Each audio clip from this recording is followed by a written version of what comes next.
ছবির অভিজ্ঞতা তো আমার মনে হয় যে ছবি দেখে মানুষ অভিজ্ঞতা সংগ্রহ করবে। আমি আর ছবি রিলিজ হয়ে গেছে, আর ছবির অভিজ্ঞতা শেয়ার করে আর কি বা করবো। এখন চাইবো যে সবাই ছবিটা দেখুন এবং সেই অভিজ্ঞতা প্রাপ্ত করুন। কিন্তু এই ছবির মাধ্যমে দেশ এবং বিদেশের দুটোই একটা পরিকল্পনা দেখা গেছে। তো তোমার মধ্যে এক্সপিরিয়েন্সটা কিরকম ছিল? না, আমাদের একদমই দেশে শুটিং ছিল না, আমাদের গোটা ছবির শুটিংটাই বিদেশে হয়েছে।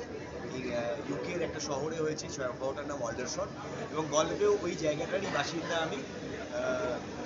হ্যাঁ, চরিত্রগুলো বাঙালি, কিছু মানুষ দেশ থেকে আসছেন এই গল্পে, কিন্তু ছবিটা আপাতমস্তক ইউকেতে শুটিং।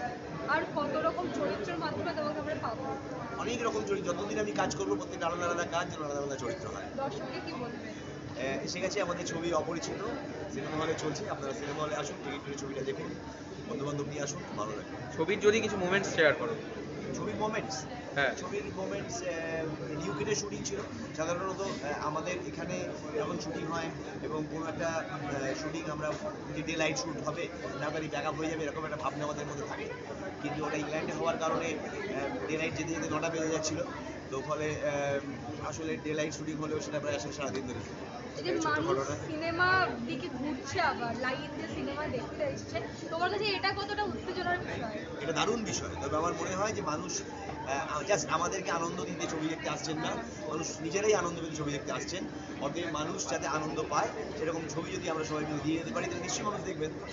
Thank you.